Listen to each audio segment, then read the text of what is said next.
I was saying, you can't call this racism. This was evil.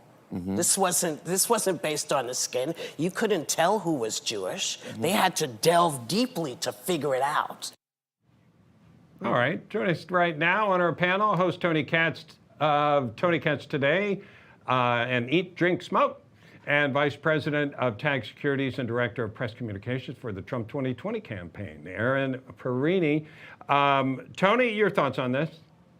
Well, let's start with a couple of basics, because it's important that people know facts as opposed to misinformation. And it's funny that if Joe Rogan had said this, they would want him kicked off Spotify, and nobody is discussing kicking Whoopi Goldberg off of The View, and I'm not either. I don't believe in cancel culture. There is no question and no doubt that when you talk about the Nazis, they viewed Jews as an inferior race. Of course, the conversation was about race. If you think about the idea that a construct was created when you talk about a master race and you talk about an inferior race, and going down the line to see how much blood one might have in them, Jewish blood in them, see whether or not they were acceptable.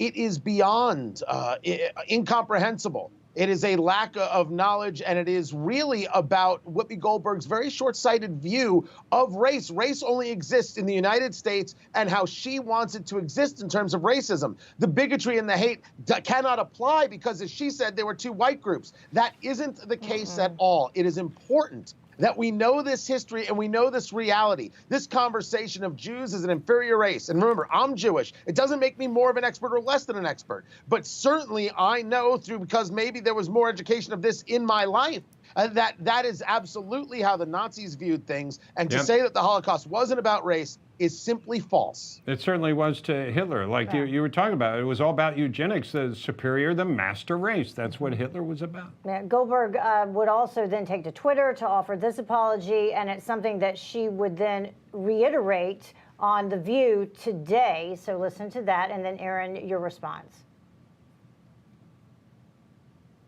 If we have that. I said that the Holocaust wasn't about race, and it was instead about man's inhumanity to man. But it is indeed about race, because Hitler and the Nazis considered Jews to be an inferior race. Now, words matter, and mine are no exception. I regret my comments, as I said, and I stand corrected. I also stand with the Jewish people. All right, so she has... That didn't sound sincere, though, yeah. did it? I mean, I'm sorry. But she has apologized. Erin, your thoughts on that? I think that actually shows that Whoopi Goldberg might have learned something throughout this, which is to understand a little more about the Holocaust and the anti-Semitic trope that she was peddling in there.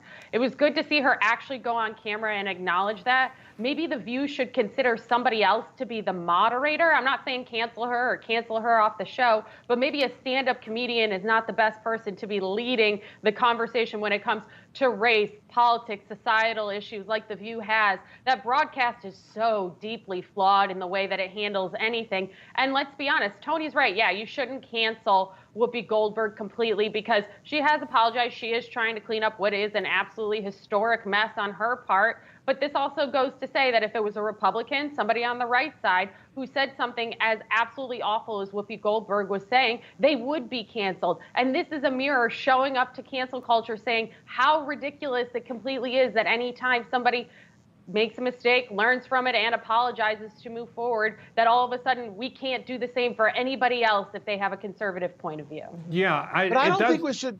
I'm sorry to interrupt, but I don't think we should worry about whether or not they're a comic. Joe Rogan's a stand-up comic. Let him talk all he wants and let Whoopi Goldberg talk all she wants. What happened here is that you see this conversation we're having, and this has been happening around the country. That's what you do. You hear what somebody says, and then you say, wait a second, that's not the facts, and you engage, and everybody learns a little bit more. That's what we should want, but it isn't what the political left wants. We once again show that we're willing to rise to the occasion of the conversation, and what they want to engage in is bullying tactics and totalitarian nightmare tactics to keep people from having any conversation they disapprove of. That's the real story. And I would also say she was trying to make it a very simplistic thing, like she certainly sees black and white. But you know, there are nuances around the world.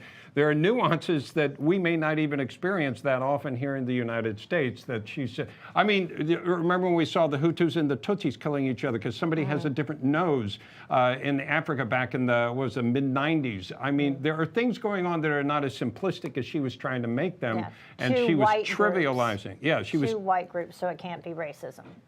In her mind, even though Hitler certainly recognized exactly as different race. Yeah.